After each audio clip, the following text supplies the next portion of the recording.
Hello student, आपका हमारे इस क्लास 11 केमिस्ट्री क्लास में बहुत बहुत स्वागत है। उम्मीद करते हैं आप लोग बहुत अच्छे होंगे। चलिए बच्चों, आज की क्लास शुरुआत करते हैं। आज का हमारा जो टॉपिक है रासायनिक साम तथा आयनिक साम, इसमें एक ऐसे टॉपिक को लेके आए हैं जो काफी ज्यादा इंपॉर्टेंट है।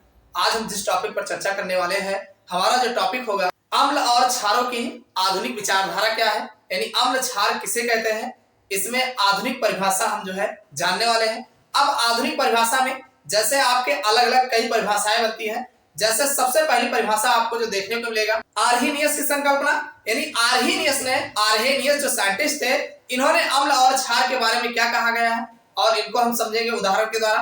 और दूसरी जो परिभाषा आपको देखने को मिलेगा ब्रास्टेन तथा लारी ने भी अम्ल और क्षार के बारे में कुछ बताया है, यानी इनकी परिभाषा क्या है। ब्रास्टेन लारी के हिसाब से अम्ल और क्षार किसे कहते हैं, इनको भी उदाहरण द्वारा देखेंगे। और तीसरी परिभाषा जो आपको हम बताने वाले हैं वो अम्ल और क्षारों की लुईस संकल्पना क्या है।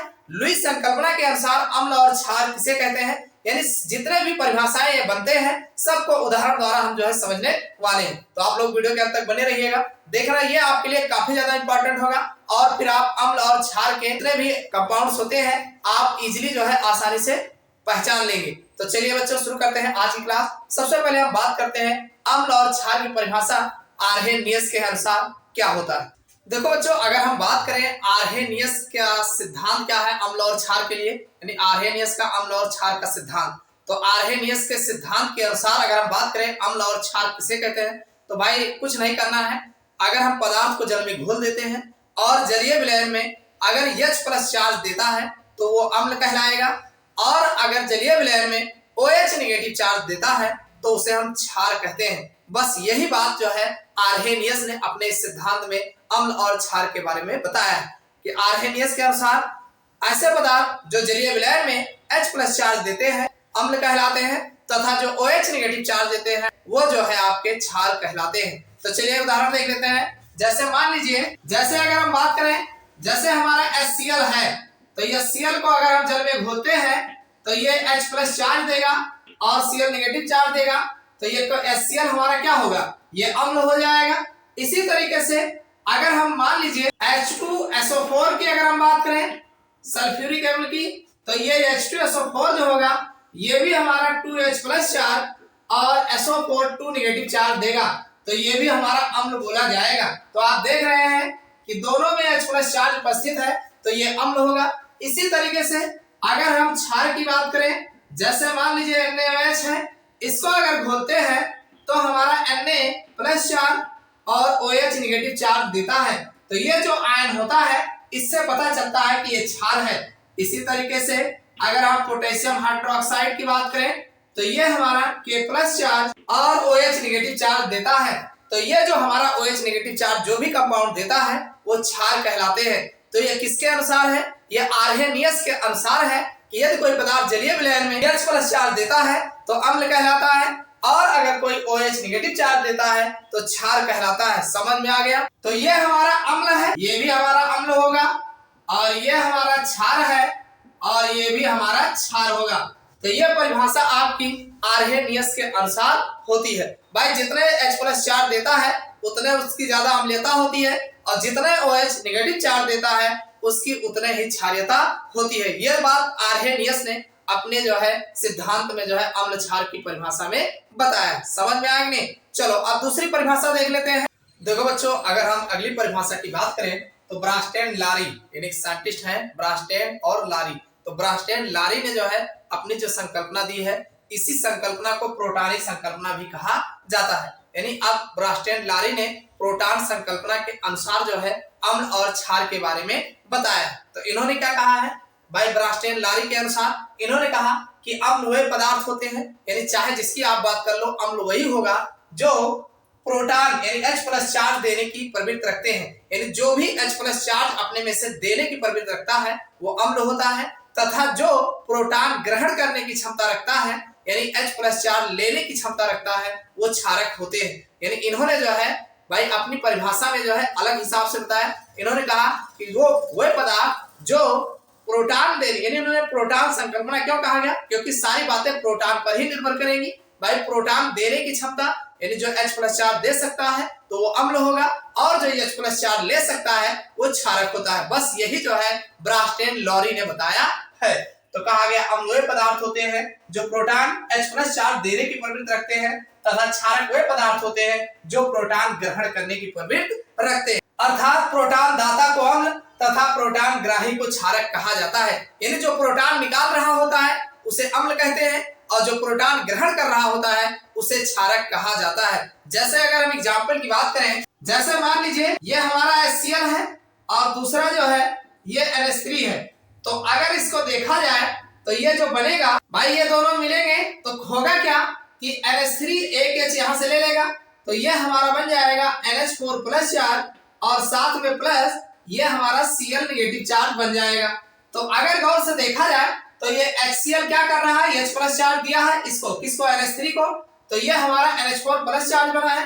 भाई NH4+ चार्ज कब बना, NH3 में H+ चार्ज लगा तब बना। तो ये हमारा क्या हुआ, ये अम्ल होगा। भाई इन्होंने H+ चार्ज दिया है तो ये हमारा अम्ल हो जाएगा, ये हमारा अम्ल हो जाएगा। क्यों, क्योंकि ये प्रोटॉन को दे रहा है, ये हमारा प्रोटॉन दाता होगा। और इसकी अगर हम बात करें ये हमारा क्षारक होगा, क्षारक कहलाएगा। क्यों, क्योंकि ये प्रोटॉन ग्राही होगा, प्रोटॉन ग्राही। आप देख रहे हैं ये प्रोटॉन को ग्रहण कर रहा है तो ये प्रोटॉन ग्राही हमारा जो होगा वो क्षारक होगा और ये प्रोटॉन दाता जो होगा वो अम्ल होगा। समझ में आ गई बात की नहीं। यानी कोई भी पदार्थ जब वो H+ चार्ज यानी प्रोटॉन देता है तो वो अम्ल कहलाता है और जो H+ चार्ज ग्रहण करता है वो क्षारक कहलाते हैं। तो यहाँ पर HCl जो है NH3 को दे रहा है तो ये Cl जो है प्रोटॉन दाता है, ये अम्ल होगा। NH3 जो होगा प्रोटॉन ग्राही होगा क्योंकि ये ग्रहण कर रहा है। इतना समझ में आ गया होगा कि प्रोटॉन संकल्पना क्या कहती है। भाई ब्रास्टेन लॉरी कहते हैं कि जो प्रोटॉन देता है वो अम्ल होता है, जो प्रोटॉन ग्रहण करता है वो क्षारक होता है। समझ में आ गया होगा। चलिए अब हम अगली परिभाषा देख लेते हैं। देखो बच्चों, अगर हम लुईस संकल्पना के अनुसार अम्ल और क्षार की परिभाषा की बात करें तो लुईस संकल्पना जो होते हैं ये पूरे इलेक्ट्रॉन पेयर की बात करते हैं, इलेक्ट्रॉन युग्म की बात करती है। इलेक्ट्रॉन युग्म जानते हो क्या होता है, 2 इलेक्ट्रॉन का युग्म होता है, यानी एक जोड़ा। भाई जोड़े की बात करते हैं, यानी एक पेयर में 2 इलेक्ट्रॉन होता है, यानी एक युग्म में 2 इलेक्ट्रॉन होते हैं। तो जो इलेक्ट्रॉन युग्म, भाई जो लुईस थे इन्होंने अम्ल और क्षार के बारे में कहा है कि जो इलेक्ट्रॉन युग्म ग्रहण कर सकता है यानी इलेक्ट्रॉन युग्म को ले सकता है वो अम्ल होगा और जो इलेक्ट्रॉन युग्म को दे सकता है वो क्षारक होता है। यही बात बताया गया है लुईस के संकल्पना में कि जो पदार्थ इलेक्ट्रॉन युग्म ग्रहण कर सकता है यानी इलेक्ट्रॉन युग्म को दूसरे से ले सकता है, यानी एक जोड़ 2 इलेक्ट्रॉन ले सकता है, एक जोड़ा इलेक्ट्रॉन ले सकता है वो अम्ल होगा। और जो पदार्थ इलेक्ट्रॉन युग्म दान कर सकता है यानी अपने में से 2 इलेक्ट्रॉन दे सकता है, जिसके पास रहेगा वही देगा, तो जो दे सकता है वो उसे क्षारक कहते हैं। इस प्रकार इलेक्ट्रॉन युग्म ग्राही, ग्राही मतलब ग्रहण करने वाले को अम्ल, और इलेक्ट्रॉन युग्म दाता यानी जो देने वाले होते हैं उन्हें क्षारक कहा जाता है। समझ में आ गई। चलो एग्जाम्पल के थ्रू समझते हैं। जैसे मान लीजिए अगर हम एग्जाम्पल की बात करें, जैसे एक है हमारे पास NH3 के पास एक लोन पेयर होता है और साथ में BF3 है, इनके पास लोन पेयर नहीं होता है।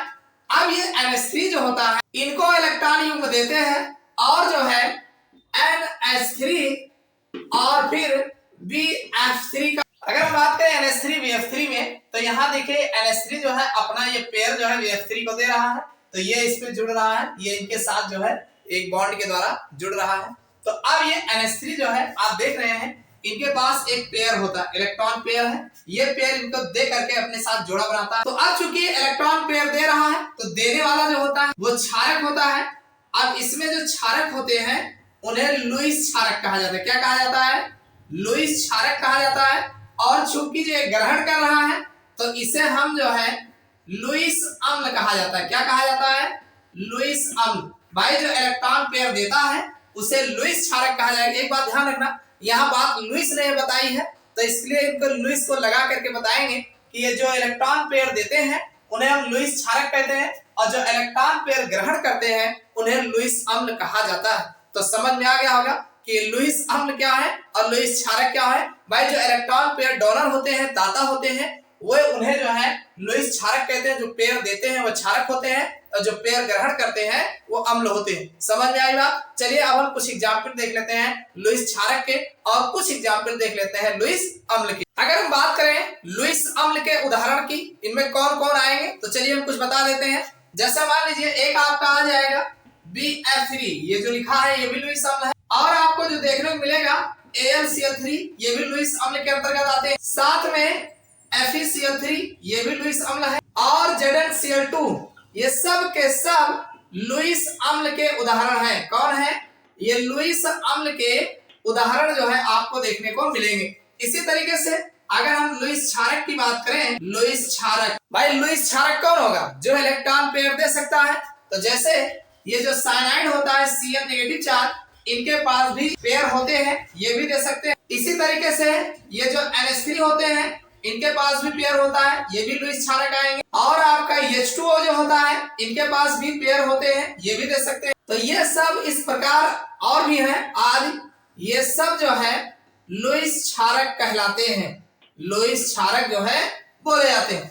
इसी तरीके से इसमें भी और एग्जाम्पल मिल जाएंगे। ये सब के पास लोन पेयर होता है, जो यही लोन पेयर जो है भाई देने में, इन दूसरों को पूरा पूरा इलेक्ट्रॉन पेयर देने में देते हैं। और जब इलेक्ट्रॉन पेयर देते हैं तो लुईस क्षारक होते हैं। और जो इलेक्ट्रॉन जिनके पास कमी होती है इलेक्ट्रॉन की, वो लेकर के बंध बनाते हैं, तो वो जो है लुईस अम्ल कहलाते। तो समझ में आ गया होगा कि ये जो है अम्ल और क्षार की हमने आपको 3 अवधारणाएं बताएं। एक आर्हेनियस के अनुसार बताया, जिसमें H+ चार्ज जो देते हैं जलीय विलयन में अम्ल होते हैं, OH जो देते हैं वो क्षार होते हैं।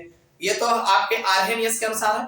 दूसरा ब्रास्टेन और लारी जो थे, इन्होंने जो बताया है कि प्रोटॉन डोनर जो होते हैं, भाई प्रोटॉन H+ चार्ज जो देते हैं वो अम्ल कहलाते हैं, तथा H+ चार्ज जो ग्रहण कर सकते हैं वो क्षारक कहलाते हैं। और तीसरा हमने आपको लुईस संकल्पना बताया। लुईस के अनुसार जो लोन पेयर पूरा पूरा एक इलेक्ट्रॉन पेयर जो है देने की जो क्षमता रखते हैं वो क्षारक होते हैं, तथा जो लेने की क्षमता रखते हैं, ग्रहण करने की क्षमता रखते हैं, वो अम्ल कहलाते हैं। जैसे यहाँ देख रहे हैं, ये ग्रहण करने की क्षमता रख रहा है तो ये अम्ल है, और ये जो देने की क्षमता रख रहा है ये क्षारक है।